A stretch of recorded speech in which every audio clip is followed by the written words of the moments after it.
Pronto, Agora foi, gente. agora a gente te vê. Tá, deixa eu deixar aqui.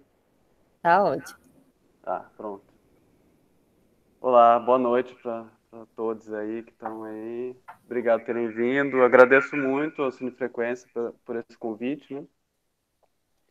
Por estar aqui e falar um pouco sobre atuação. Afinal, faz parte da minha história, assim, atuação no cinema especial. Eu sou ator de formação e cineasta também. Tá dando um pouco de eco, Renan. Acho que tenta sair no computador, porque Tá, pode ser isso. peraí. Tá desligado o microfone lá, mas tá dando eco. E agora melhorou? Melhorou. Ah, então pronto. É... Boa noite, não sei que parte começou a dar eco. Não, a É, gente tava te ouvindo. então, a- bom, como eu estava dizendo, a atuação faz parte muito da minha vida, assim, enquanto profissão, enquanto criação artística, tanto como ator quanto como cineasta, né? Eu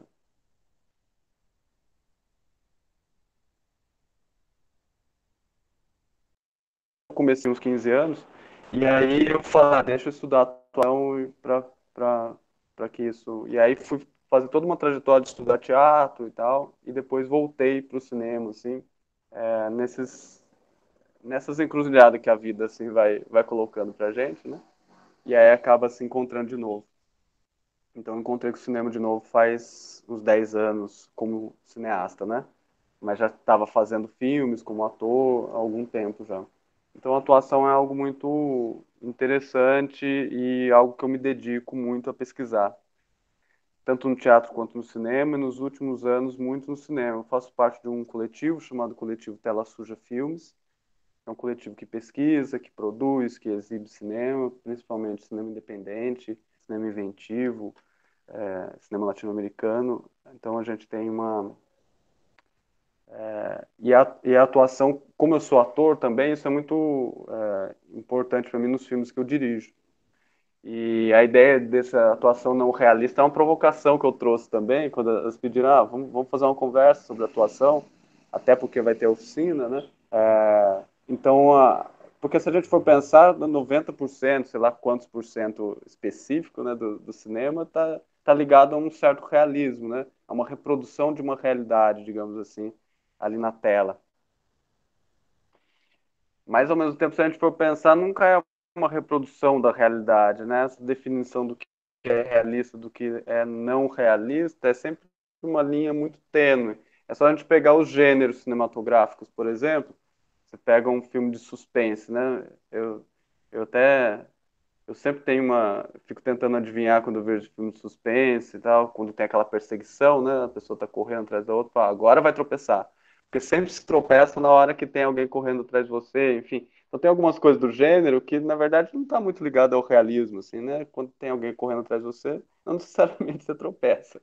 Não sei se é muito superficial isso, eu queria começar um pouco por aí também, porque os gêneros eles já levam a coisa para outra, porque o cinema enquanto linguagem e acho que a própria oficina e hoje também a gente pensar um pouco aqui, ela já digamos assim, ela não consegue ser realista, é uma relação dialética, né? Ela não consegue ser realista, porque afinal é uma tela que tem uma outra realidade ali, um ponto de vista de alguém ou de muita gente para construir aquele filme. Então, o realismo, digamos, a reprodução da realidade nunca é. Por mais que se almeje isso, e a atuação, ao mesmo tempo, eu acho que a atuação, para ir para alguma coisa não realista, ela tem que, o ator, a atriz, a pessoa que vai estar atuando, acho que ela tem que ter um conhecimento do que é o realismo ao mesmo tempo, né? Porque, afinal de contas, a gente vai estar atuando e representando, não necessariamente pessoas, porque se a gente fugir um pouco dessa questão do realismo quando reprodução da realidade, então a gente produzir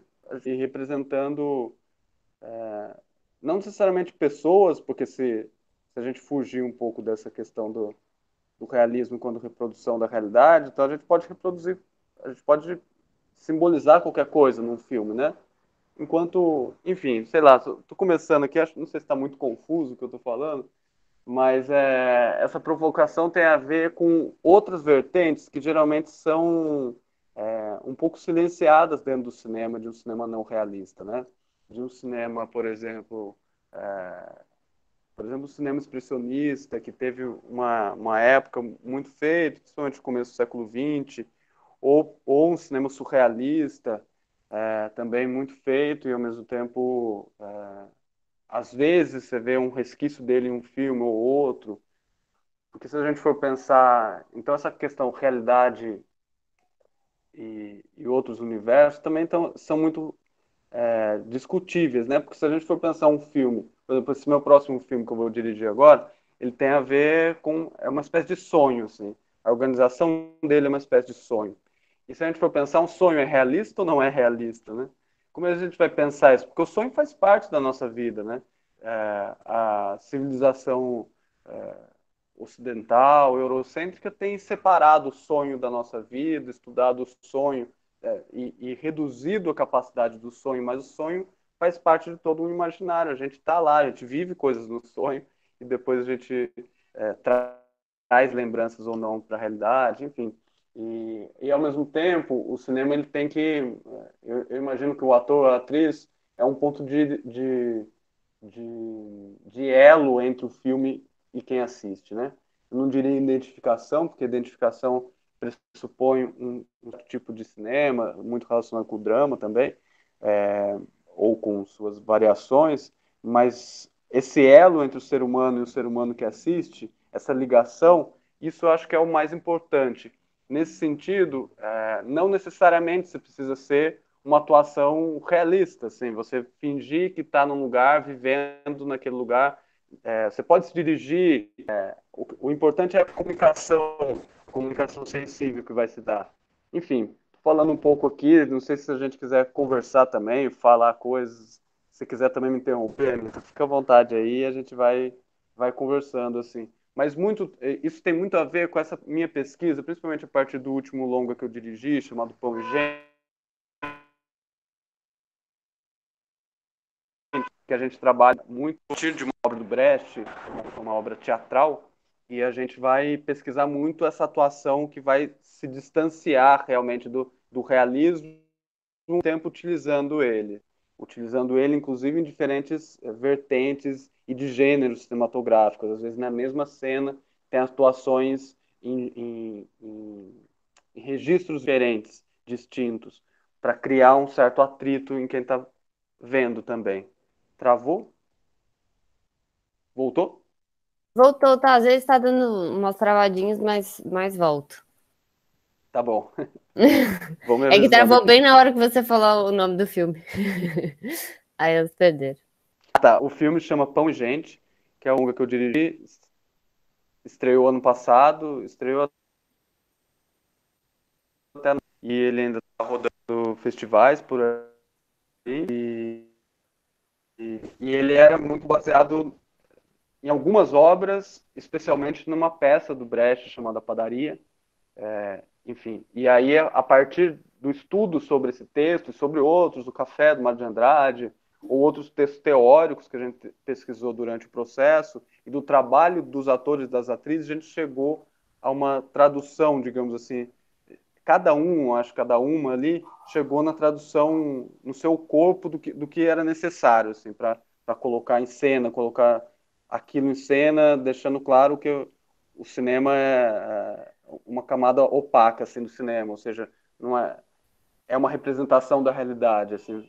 Então, nesse sentido, muito do cinema experimental também, no cinema que eu mais gosto, ou do cinema inventivo brasileiro, ou mesmo se pegar boa parte do cinema novo, ele está ligado a um outro tipo de atuação também mais inventiva, também, às vezes até teatralizada, mas não teatralizada como, como um adjetivo pejorativo, porque muitas vezes usam, né? Ah, esse filme, a atuação é muito teatral, é ruim. No sentido de mostrar que aquilo é uma cena, um mise-en-scène diante da câmera, assim, não a pura tentativa de reprodução de uma realidade. Então, mas também, eu acho que tem a ver a busca que eu estou nessa oficina, a partir dessa oficina que eu dei na Mostra Tiradentes, que estava mais ligada ao realismo, inclusive. E aí, ao convite eu respondi para para de repente a gente experimentar mais coisas. E essa descoberta da mostra de Tiradentes foi interessante, porque foi a primeira oficina que eu dei online de atuação em toda a pandemia. Assim, eu dou muita oficina, já faz tempo, oficinas de cinema, já tinha dado, inclusive, no festival lá, presencial. E aí, quando eles me chamaram, eu falei, deixa eu pensar isso, também por conta de uma provocação de várias coisas que eu andava vendo, enquanto tradução de teatro pela internet, que eu achava que já estava criando um certo maneirismo, já está se criando um certo maneirismo online. E acho que a atuação no cinema pode, inclusive, contribuir para isso, para esse teatro online que vai saber no Brasil até quando vai ser preciso fazer, né? Com as autoridades, com os governantes, né? Nem autoridades são, ao meu ver, mas enfim, alguns governantes lidando com a pandemia desse jeito tão covarde e irresponsável, né? Mas então por isso eu acho que pode ser interessante e me surpreendeu o que eu recebi assim dos experimentos que a gente fez foi muito interessante porque deu umas coisas muito existem possibilidades sim de fazer coisas interessantes e o próprio diálogo, mesmo sendo por aqui, mesmo sendo limitado, mediado, às vezes pode ser muito sincero e muito verdadeiro. Assim. Com isso, eu fiquei muito feliz de estar junto e com essa troca. Então, a ideia do Cine Frequência é ainda fazer algo, como tem mais encontros do que o que eu dei em Tiradentes, expandir mais para experimentar mais, fazer mais experimentos, construir cenas juntos, a partir dos atores e das atrizes, enfim, estimular esse pensamento criativo, ético, histórico sobre o cinema e a atuação do cinema brasileiro. Tenho várias coisas, na verdade, para falar. E vocês também podem abrir os microfones, fazer contribuições, perguntas a qualquer hora, livremente. Sintam-se à vontade.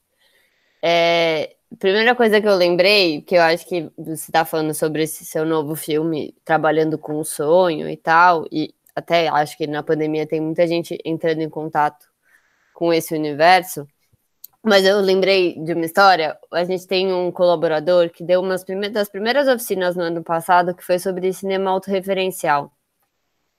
E dentro da oficina, ele fez um comentário que ficou muito forte para mim, assim, a gente debateu, ele é formado em documentário também lá em Cuba, então a gente estava falando sobre documentário e que tem uma discussão muito grande no documentário sobre realismo, né, sobre o que é real, etc.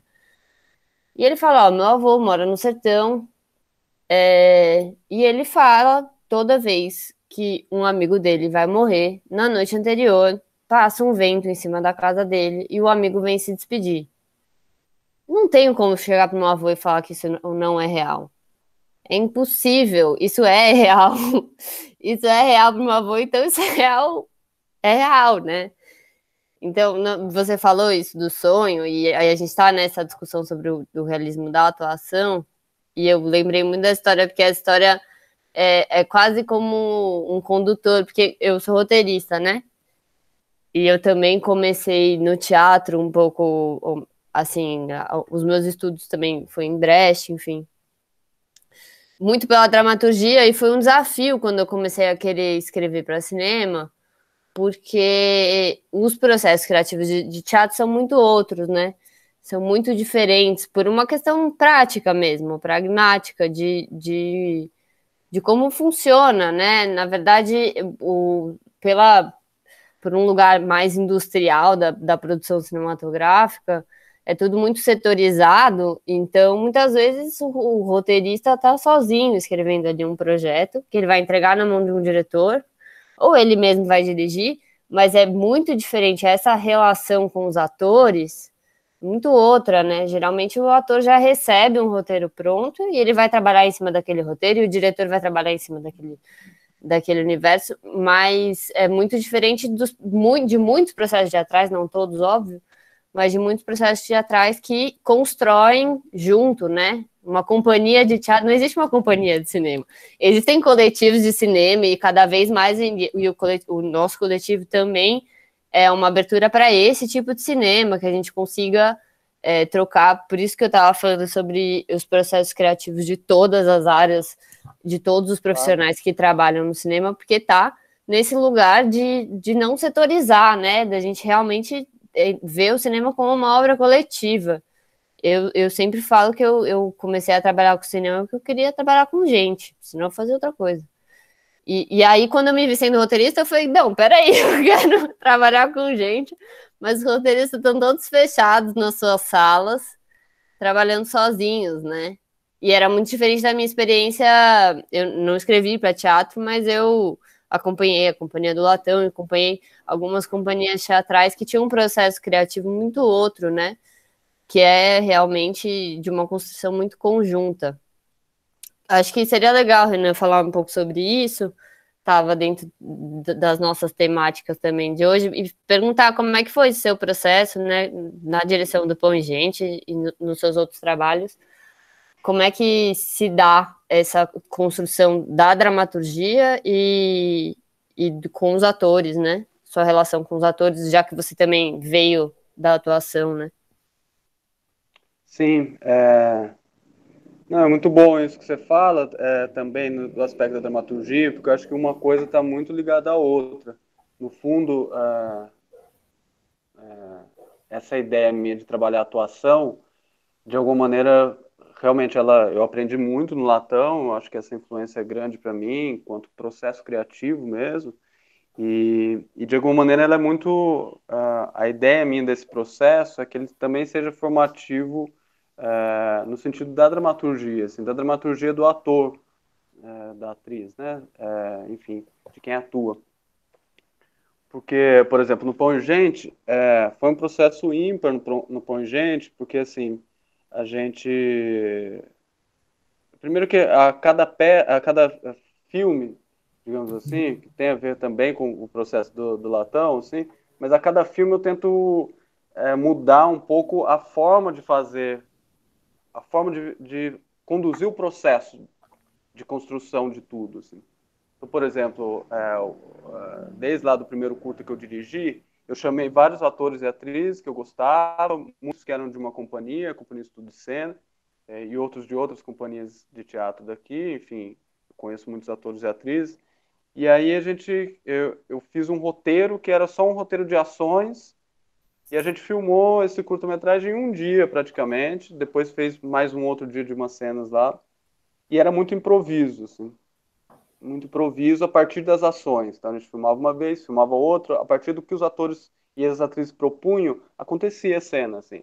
Essa cena é para acontecer isso. Eles sabiam a regra, ou seja, a situação era eu que dava, mas como ela ia se dar, o que se falava, o que não se falava, o que se calava, o que não se calava, era ali do jogo. E aí depois, eu vendo a primeira vez, eu ia, digamos, dirigindo, assim, não, isso aqui acho que talvez, vamos fazer uma outra versão, você não falando isso, você, enfim, indo dosando e também escolhendo a dramaturgia enquanto se filmava. O que eu acho que é algo muito interessante também, porque muitas vezes que a gente escreve um roteiro, a gente, como está sozinho geralmente também, né, nesse aspecto solitário assim, a gente bota muita palavra e muita palavra nos diálogos que às vezes um olhar resolve 3 frases, né? Então é importante a gente, como diretor, como diretora, tá ligado nisso, que às vezes o roteiro está sobrando, assim, aquilo já está lá. E eu tenho um combate muito veemente a um cinema que subestima o espectador, assim.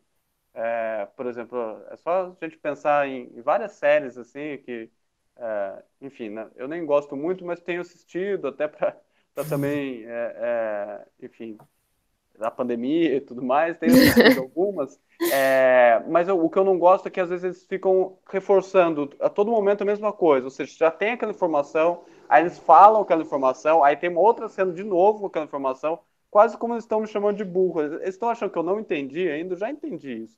Vai, avança, vai para lá, vai para, né? Então, essa questão da subestimação é algo que eu acho que também tem no processo da atuação. Enfim, e aí, a partir desse processo, eu fiz o contrário, eu escrevi um roteiro sozinho, fiz milhões de tratamentos, e milhões, não digo, mas uns 30 tratamentos de um curta-metragem, depois filmei.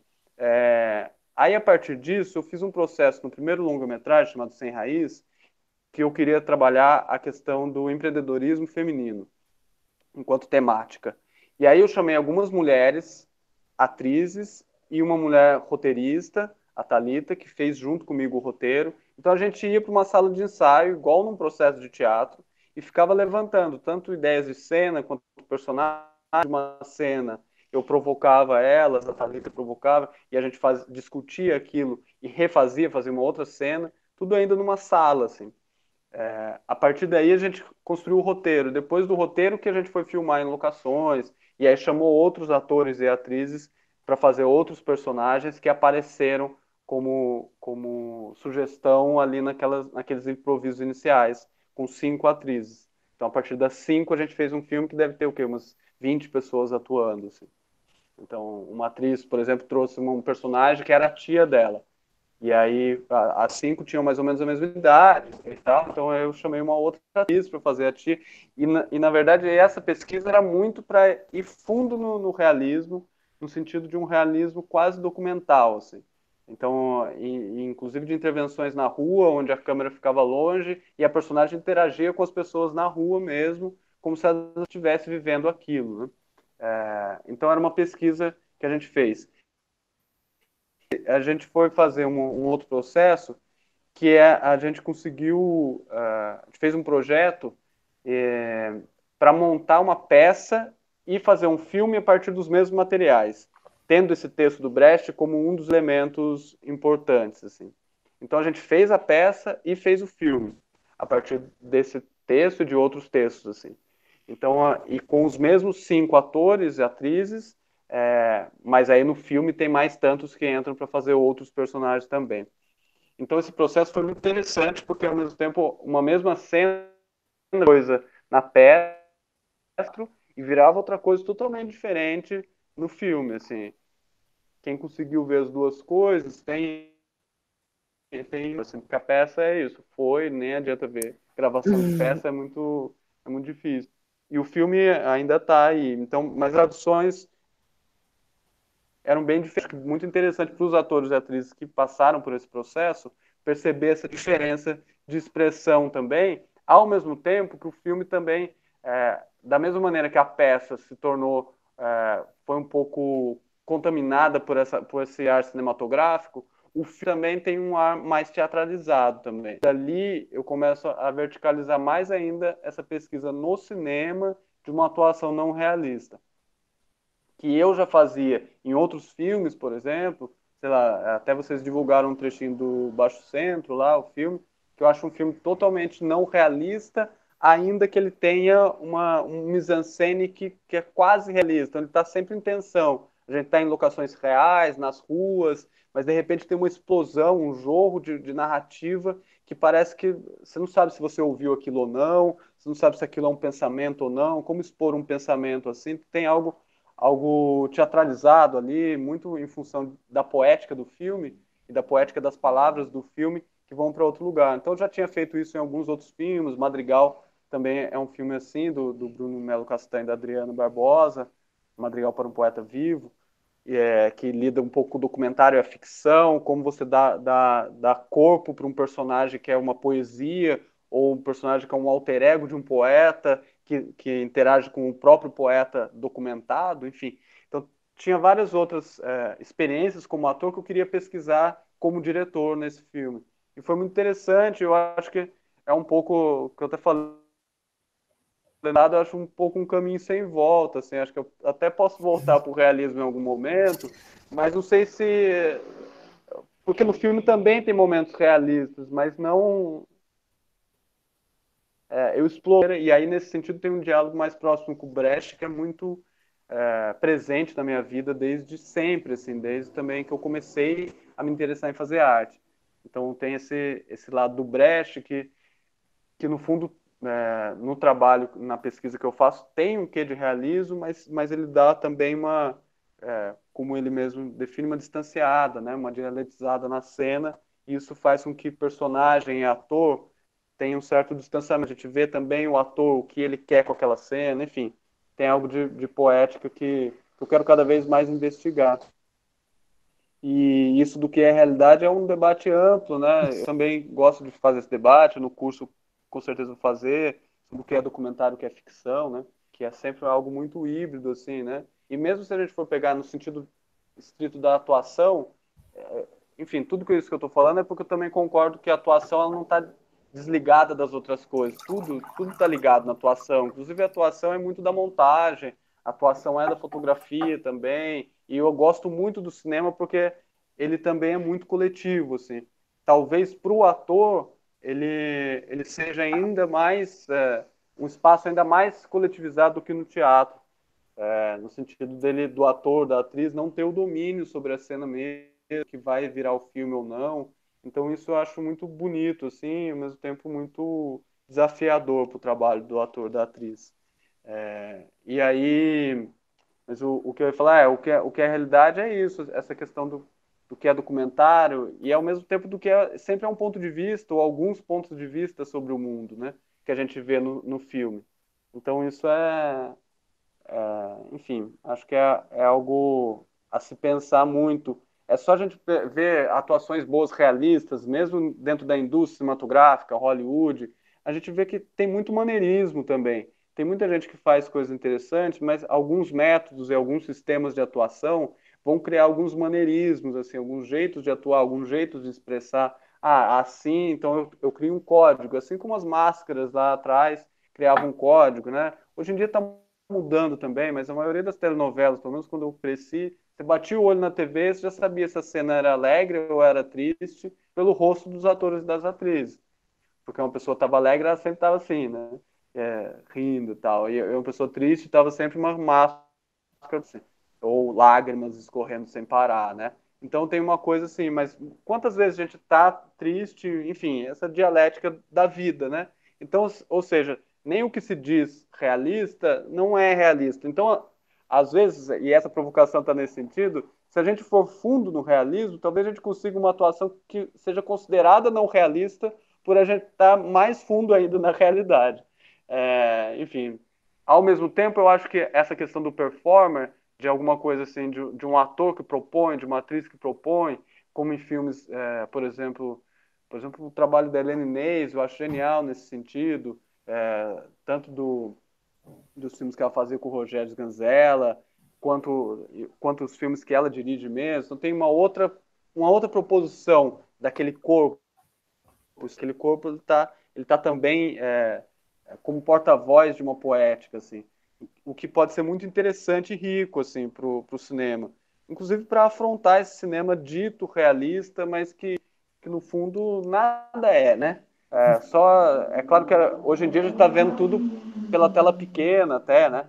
Mas se a gente for pensar na própria proporção da tela do cinema, ele já distorce, né? Um rosto na tela de cinema ele ganha uma proporção de 4 metros. Nenhum rosto tem 4 metros. Então, daí já não é mais realista. Então, tem uma coisa muito. Enfim, é um debate que eu acho muito interessante, que eu queria muito experimentar. Eu acho que essa oficina vai dar oportunidade de experimentar bastante isso. Mas partindo um pouco do realismo e um pouco da linguagem cinematográfica e um pouco do corpo do ator na história do cinema. Então, essas coisas estão todas amalgamadas, eu acho. A questão da ética, do ator como criador, como criadora. Tem umas coisas, por exemplo, enfim, no cinema brasileiro, há pouco tempo atrás, eu escutei de um ator falar para mim assim, não, mas é que ator não pode se colocar perante os problemas sociais, políticos, porque vai que ele vai representar um que eu acho uma balela isso, assim, sabe?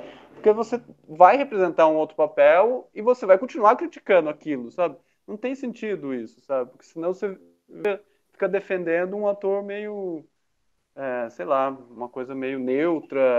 É quase como se o ator não fosse gente, né? Porque gente, eu acho que tem que se posicionar perante a vida, assim. Então é isso que também, enfim, tem uma provocação nesse sentido também na atuação. E aí eu pego alguns modelos de gente de cinema que foi pesquisar essas coisas, tanto na atuação quanto no próprio cinema mais autoral, que lidava um pouco sempre confrontando esse cinema mais hegemônico, clássico e tal. E mesmo dentro do cinema clássico, alguns que deram um jeito para fazer algo muito mais interessante. Então, a minha base um pouco é por aí, e os filmes têm um pouco essa ideia de um processo diferente, muito calcado sempre nos atores e nas atrizes, assim, no que eles trazem, no que eles podem trazer, assim. inclusive para também se sentirem mais dentro do filme enquanto se faz, né? Porque também é o que você falou, o ator, a atriz lê o roteiro, sabe o que é, chega lá, cumpre e vai embora. Quase uma coisa, chega e bate o cartão, assim. Mas se a gente pensar que todo mundo da equipe é uma pessoa criadora do filme, o quanto que o ator, a atriz pode criar, não apenas, e já é muito, né? Colocando o seu corpo na frente da câmera, seus sentimentos e tudo, mas também propositalmente em outros aspectos. Acho que isso pode ser interessante.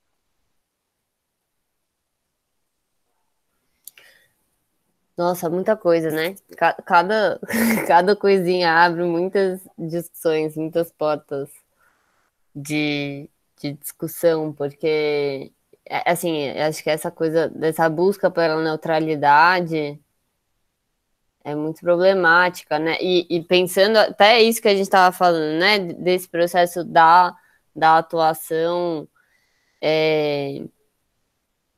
quando a pessoa recebe um roteiro e ela chega ali para bater um ponto, enfim, né? Para executar, enfim, na novela, principalmente, a gente vê muito isso, né? Porque é uma cadeia de produção insana, horas e horas de trabalho, é impossível fazer de outra maneira, né? E aí é muito doido, porque aí tem essa dimensão de que, então o ator é neutro, né? Então ele chega e ele tá ali neutro, mas sempre que ele pega aquele texto, é isso, ele coloca ali um método de atuação, alguma coisa que é automático. A gente vê muito isso nas escolas de teatro, né? A pessoa pega um texto e ela já tem uma voz específica para aquele personagem, um corpo específico para aquele personagem, sem necessariamente entrar em contato com aquilo que aquele texto está colocando, com as outras pessoas que estão em cena, enfim. Então, é isso, né? Que não é neutro. A neutralidade não existe nunca, né? Mas como a gente pode dizer que um ator é neutro se ao mesmo tempo ele já chega ali cheio enfim, trejeitos e muitas vezes já com aquilo meio padronizado, né? E eu acho também muito interessante, de novo, a gente falando do real, e a gente está vendo uma transformação muito grande, assim, a gente está vendo várias transformações, né? Na maneira que a gente se relaciona na pandemia e tudo isso, mas principalmente o audiovisual está passando por muitas transformações, de um audiovisual que explora mais esse mundo dos games, dos jogos, dos videogames, etc. E, sei lá, se a gente for pensar, o Instagram, por exemplo, é uma coisa muito recente, mas mudou totalmente a nossa forma de consumir audiovisual e de se relacionar, né, com a câmera, com o real, o que é vida real, o que não é, né, assim, o que a gente coloca lá a cara no Stories e o que a gente representa da nossa vida. E tá sendo muito interessante acompanhar esses processos do que vem surgindo, né, de audiovisual agora na pandemia, que está super restrita a produção, e muito dessa linguagem, né, e a gente comentou um pouco sobre isso, eu e o Renan, a gente conversou um pouco sobre isso também, e até estava aqui dentro das minhas perguntas, né, sobre como a gente, o teatro agora está precisando fazer coisas online, né, mas são audiovisuais, né? Porque se tem a intermediação da câmera, é audiovisual. E aí, como é que se dá, né, essa relação e como é que estão esses atores que muitas vezes já estão muito acostumados com uma exposição específica no Instagram, das suas próprias vidas e etc. E aí agora estão produzindo conteúdos, enfim, peças, etc. Eu digo isso porque você estava falando um pouco sobre maneirismos, trejeitos e tudo mais, e eu venho percebendo muito isso, né? É uma forma de se colocar no Stories, uma forma que. Não sei, na verdade são várias discussões aí dentro das coisas que eu falei, mas tem essa discussão também do quanto a gente está atuando nas nossas próprias redes sociais, né? Mas é muito Sim, louco, assim, um pouquinho. Mas é muito louco você trazer esse ponto da discussão, né? Porque, sei lá, eu entrei numa escola de teatro completamente pandêmica. Tipo, estou fazendo EAD na pandemia. Meu primeiro ano foi aqui. As minhas professoras não sabiam ligar, tipo, o microfone, sabe? E o principal foco normal. de compreensão foi de entender esse lugar aqui como um espaço. Para além dele ser um audiovisual, ou para além de ser alguma coisa, eu estou dentro da minha casa. E essa minha casa já diz sobre mim, já diz, sei lá, minha bagunça aqui do lado, esse móvel branco, o jeito que eu tô aqui sentada, o tipo, a disposição que eu escolho. E, ao mesmo tempo, eu sou uma atriz que estou tentando entender o que é essa nova linguagem, e a gente discute muito se é teatro ou não, mas acho que não, sei lá se vem essa discussão ou não, mas acho que o principal foco é eu, como uma artista aqui em exercício, tentando compreender isso aqui como um espaço. Primeira coisa. Espaço para eu conseguir expor o que eu não consigo expor na minha casa. Eu não estou acostumada a abrir as minhas reflexões. Assim. O ônibus, para mim, era importante para uma sala de ensaio. Para mim, era muito importante. Eu chegava no ônibus, sentava ali bonitinho, escrevia alguma palavra, alguma coisa que fosse que me preparasse para a sala de ensaio. E eu perdi meu ônibus, eu perdi esse espaço de reflexão, eu perdi minha volta no quarteirão, eu perdi minha balada, perdi minhas reflexões no boteco, sei lá. E, ao mesmo tempo, isso aqui é um espaço. Isso aqui é um espaço que eu preciso conversar, que eu preciso materializar, que eu preciso entender. E ainda existe a dificuldade de entender se é um audiovisual. Eu não sei se é um audiovisual. Às vezes, sei lá, na minha escola a gente chamava isso aqui de necessidade. Sei lá o que era pra gente, sabe? Ele se ampliou, ele virou uma outra coisa. Eu não conseguia dizer que eu só estava, tipo, na frente de uma câmera. Para mim, virou uma necessidade de encontro, sabe? E é muito louco porque a gente está sei lá, nossa geração é totalmente redes sociais, a gente é geração aqui, eu não sei o que é estar, sei lá, mediada por seres humanos sem ter um meio de comunicação, um celular, uma televisão, um rádio. E aí, hoje, a gente se depara sendo artista, tendo que lidar com essas redes sociais, tendo que lidar com esses equipamentos, mas não com mediação, né? Porque eu sinto que tem um rolê muito forte da gente entender essa câmera também como uma comunicação, como um olhar. E aí eu não sei nem se é humanizar, mas, assim, ter essa malícia com ela, assim, sabe? De como também a gente acha esses macetes para conseguir entender. E, ao mesmo tempo, a gente tem essa necessidade de se expor e estar nas redes sociais, e estar sempre ali se colocando, e estar sempre ali fazendo. Mano, eu tenho vontade de excluir meu Instagram, tô cansada. Mas, ao mesmo tempo, é o que me fez chegar aqui. Ao mesmo tempo, é o que me fez estar aqui. Eu acho dúbio, assim, acho muito louco. E entendendo que essa neutralidade que a gente sempre pede do artista, sei lá que ela existe, assim? Será que existe essa coluna ereta, esse falar bonito, esse traquejo? Eu não sei, assim. Mas só joguei, gente. Agora. Acho ótimo, assim. Ótimo mesmo. Desculpa, ó, pra você ver essa coisa. Eu não tô conseguindo ver seu nome aqui, que tem um negócio na frente. Qual que é o seu nome? Águida. Águida. Não, acho ótima a reflexão, acho que complementa muito o que a Anitta estava falando disso, assim, também, porque também não tem resposta nenhuma a ideia inclusive do curso, do que eu tenho visto e do que eu tenho experienciado, inclusive, é de experimentar isso, mas, assim, do ponto de vista objetivo, com certeza a gente está mediado por alguma coisa audiovisual, mas ao mesmo tempo está se comunicando. Eu estou tentando me comunicar com você e com todo mundo que está na sala, né? Então tem esse espaço que é dúbio, né? No sentido de ser. Mas o cinema também é uma comunicação. É claro que aqui é isso, está ao vivo. Estou falando com você, está ouvindo aí. No cinema, a gente talvez se eu falasse alguma coisa que não fosse, ia cortar, eu falo outra. Enfim, a dinâmica é distinta.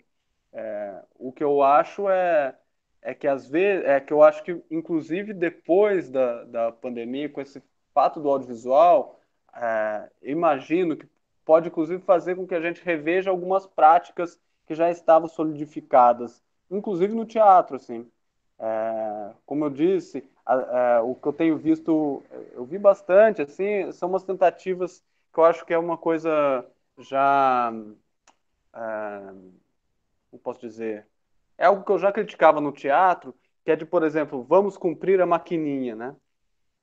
Então a maquininha tem que correr certo, tem que acender a luz e eu estar lá, e tem que não sei o que, não sei o que. E de repente o ator, a atriz se veem mais preocupados em cumprir a maquininha do que realmente em atuar, em estar ali de verdade, né, em estar sensível ao que está acontecendo, em estar olhando de verdade os seus colegas de cena e tal. Enfim, não estou falando que todo mundo fazia isso, longe de mim afirmar um negócio desse. Mas muita gente fazia isso, até porque atuar, a gente sabe que cansa, né?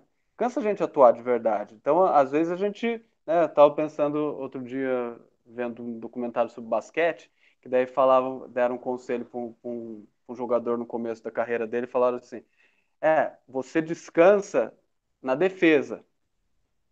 E ele falou, mas como que eu vou descansar na defesa? Eu não vou marcar as pessoas. Eu acho que no teatro e no cinema tem um pouco isso. Você descansa quando, né? Você descansa talvez na coxinha, mas mesmo assim sua cabeça tá ali a mil, né?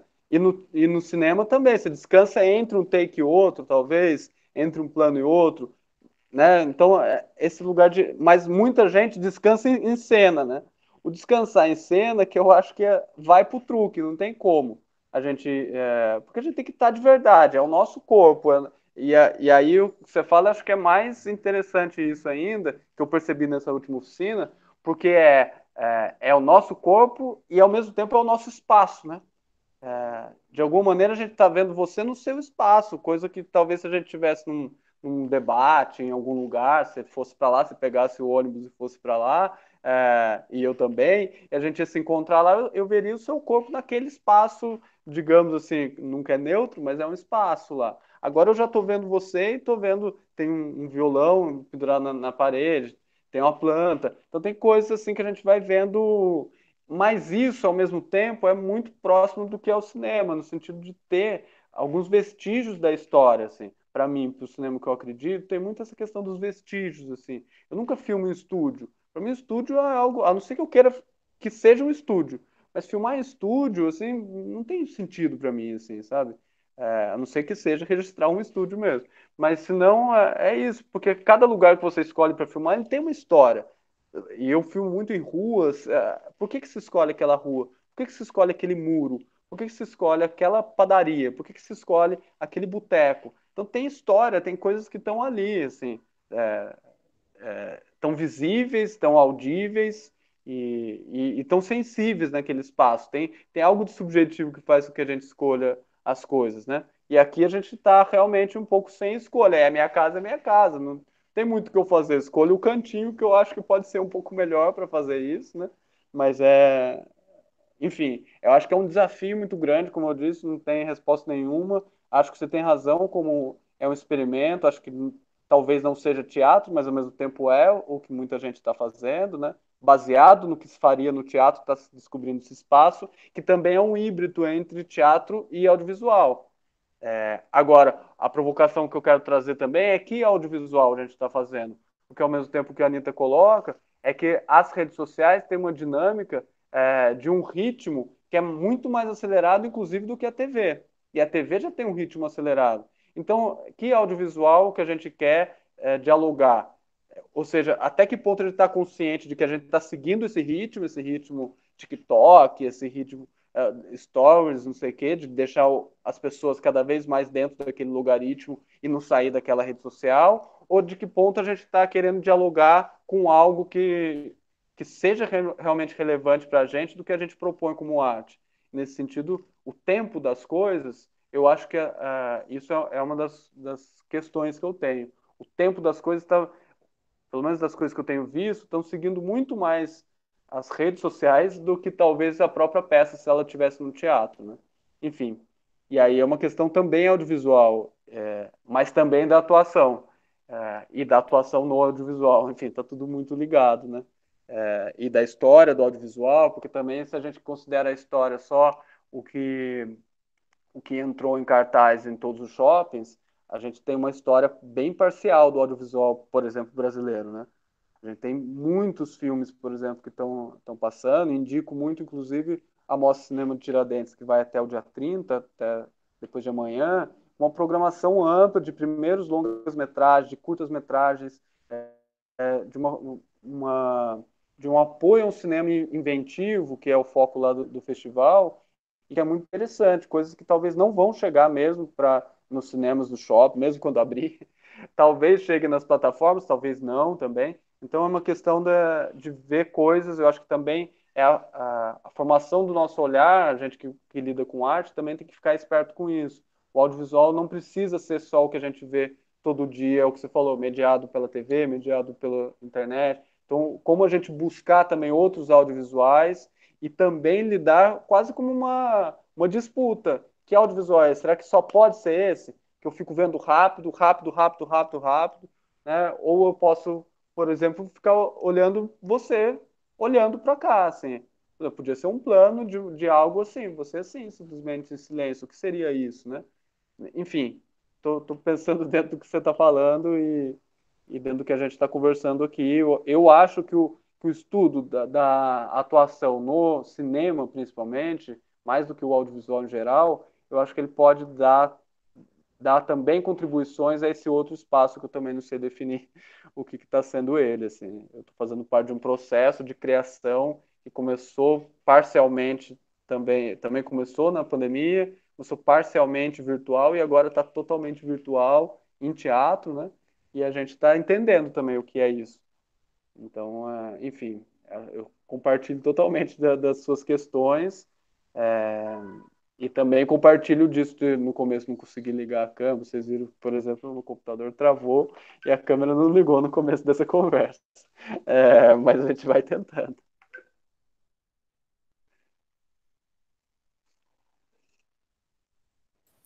Não, eu acho que essa contribuição é muito importante, porque eu acho que é um pouco solução.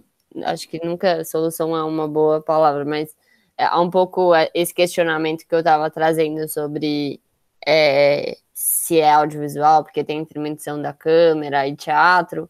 Acho que a solução está um pouco nessa relação com o espaço, assim, e, e diversas outras coisas, enfim, é isso. Se eu não ach, se eu e as minhas companheiras do coletivo não achássemos potentes esses espaços, essas salas aqui intermediadas pelo Google, a gente não tinha nem criado coletivo, enfim. Claro.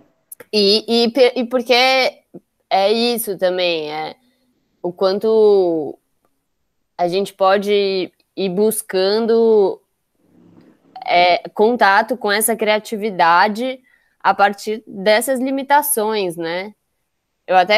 Eu conversei com o Renan também, a gente teve uma oficina de produção de objetos com uma colaboradora que sempre deu aula presencial.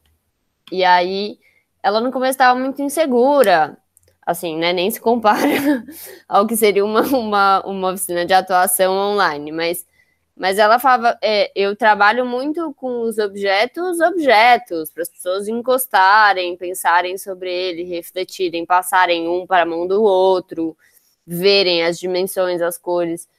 Eu estou muito insegura em como fazer essas dinâmicas online. E aí, no final da oficina, ela falou, nossa, foi muito legal, porque as pessoas tinham que tirar fotos desses objetos para mostrar em sala. E aí cada foto tinha outros significados por conta da iluminação, da câmera, do fundo que a pessoa escolhia para apresentar aquele objeto. E isso criativamente era de uma potência enorme, porque encontrava outras reflexões sobre imagem, sobre tudo isso que a gente fala sobre cinema, né? Então é isso, a gente está aprendendo, a gente está se jogando um pouco, né? Eu digo, todos nós que somos artistas e estamos tentando lutar para sobreviver, em primeiro lugar. E em segundo, procurar caminhos de fruição dessa criatividade, né? E de potências nesse sentido de conexão também com os nossos, né?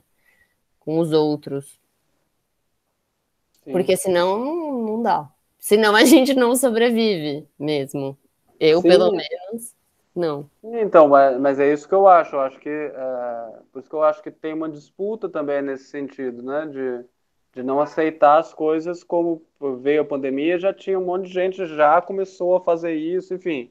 Né, os grandes meios também já dominam geralmente tudo. Então, como também criar espaços de diálogo mesmo, acho que esse espaço vocês criam, inclusive, vamos dar umas oficinas e vamos arriscar, dar umas oficinas que talvez seja difícil de dar, inclusive. A de atuação mesmo, essa primeira que eu dei agora, estava também. Fiquei muito tempo preparando ela, mas mesmo assim não sabia o que ia acontecer, né? Claro, às vezes tem uma coisa, essa questão de dificuldade de conexão, que é algo que é muito reflexo da desigualdade social, o que é muito grave, na verdade, né? E aí, então, mas ao mesmo tempo, algumas coisas fluíram muito bem, assim, apesar de ser muito limitado, porque uma atuação, né, como todo mundo sabe, é isso, é relacional, as pessoas se relacionando, e se relacionar por aqui, ao mesmo tempo a gente lida com uma outra ilusão do cinema, que às vezes não dá para você se relacionar de verdade, você tem que imaginar que a pessoa está ali, mas não está, enfim, todas essas outras coisas que o cinema mente, monta, e, enfim, e se cria esse outro universo que é o filme, né? Mas é muito boa, acho que boas reflexões, já dá pano pra manga, né?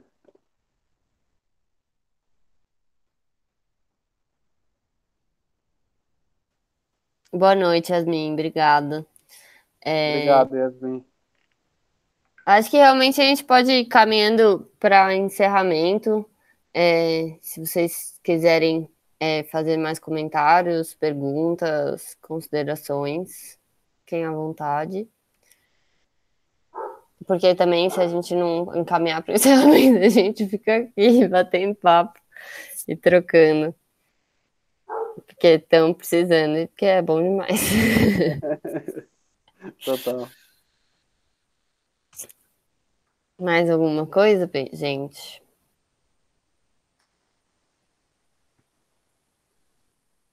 Ah, não sei, eu fiquei muito movida assim com a fala do Renan quando ele começa a falar sobre essa artista, né? Essa artista que move essa personagem e muitas vezes essa dificuldade que a gente tem no audiovisual, né? Tipo, sei lá, quando eu recebo tipo um roteiro de uma série, eu tenho que fazer uma ceninha de 3 minutos no quadro que eles pediram.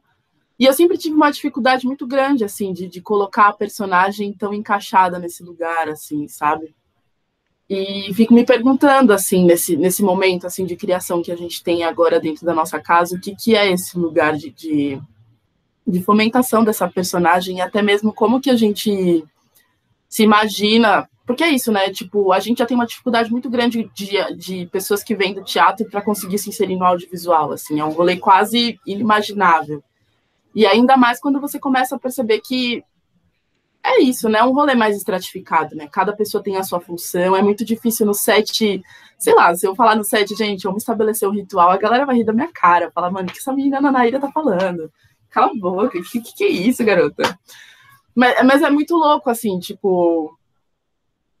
Eu tive uma vez no set que para mim foi uma experiência muito importante, que foi. Todo mundo entendia a importância do silêncio, assim, sabe, para uma cena. Tipo, é muito difícil encontrar esse momento tão precioso, sabe, desse lugar, mas sabe a sincronia da equipe, e eu sinto que cada vez isso é mais difícil, assim, no processo. Eu queria que você falasse um pouquinho sobre isso, assim, a importância de conversar com essa equipe como um todo, assim, de entendê-la como um projeto, de como que a gente desmassifica tanto, assim, essas partes mais mecânicas ou que sustentam o projeto de maneira mais, eu odeio falar as palavras, mais braçal mesmo, assim, né? Como que a gente humaniza também essas figuras que são fundamentais, assim, para o rolê, e a gente consegue trazer essa reflexão, sabe? O rolê inteiro. Muito bom essa questão. Na verdade, isso me move muito a fazer cinema também. Posso contar uma anedota? Na verdade, uma vez eu estava no set como ator, e aí, anedota, assim, aconteceu. É que anedota que hoje eu rio disso, mas no dia eu fiquei passado, assim.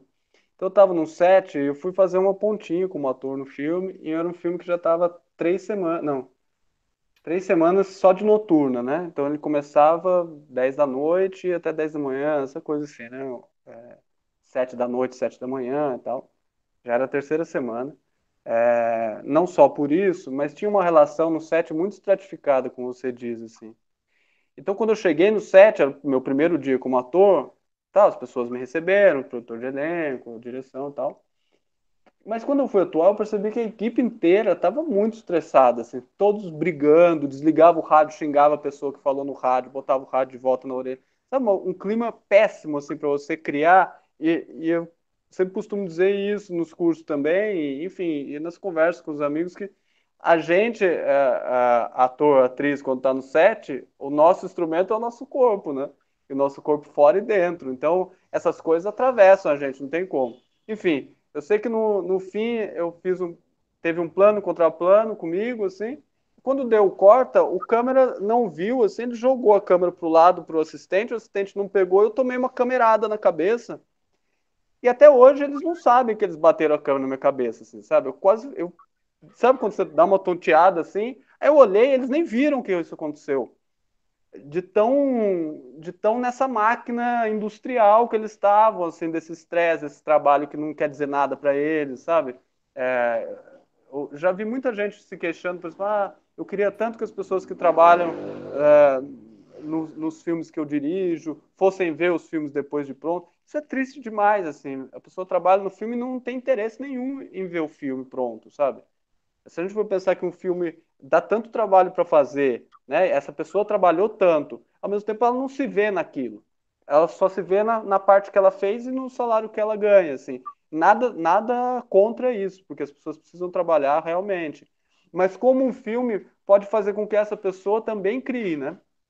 Enfim, no nosso coletivo a gente discute muito isso, e uma das coisas que a gente chegou também por necessidade foi uma divisão do trabalho não tão divisão do trabalho, assim, nesse sentido, né? Então a gente não tem, sei lá, quarto assistente de direção no set, assim, a gente tem uma pessoa que faz assistência, geralmente, enfim, mas a equipe é sempre muito reduzida e eu trabalho sempre com amigos e amigas, assim, tem que ter alguma relação estética com aquele filme, assim, mesmo que essa relação de amizade seja construída através de obras e através de trabalhos, que a gente, enfim, o teatro também é isso, a gente fica amigo de muita gente pela relação estética, pela convivência no trabalho, né, que tem a ver com a própria classe trabalhadora em geral, você fica amigo de quem você trabalha junto, assim, né, que acredita nas mesmas coisas e tal. Então, tem uma questão, agora, o como fazer isso, aí, enfim, cada um faz o seu jeito, mas a ideia, isso é um princípio para a gente de que a equipe crie sempre junto, assim. Por exemplo, eu acho horrível quando eu vou para a set atuar, e aí quando a direção fala ação, todos os técnicos que não estão em função sacam o celular e começam a ver a rede social, assim. Você fala, pô, mas é agora que o cinema vai acontecer, não só porque eu tô ali, né? Mas que se preparou tudo para o ação, assim. Agora que está se registrando o que está acontecendo. E aí as pessoas não têm interesse, elas preferem o interesse na rede social, então fica uma coisa, eu acho estranho, assim. É claro que é uma questão do nosso tempo, né? Como você falou, né? Sempre estou mediado, sempre as coisas estão juntas, é quase. Outro dia eu vi uma matéria no jornal, é quase uma parte do corpo, o celular, né, o computador, as redes mesmo, né? Mas como a gente. Eu acho que se as pessoas estão ali para criar, e eu tenho tido muitas experiências boas, eu acho que é um privilégio isso, mas também porque é uma busca. As pessoas estão ali para criar. E isso vai causar, inclusive, brigas, discussões, divergências, mas é todo mundo que está querendo criar aquela obra, assim.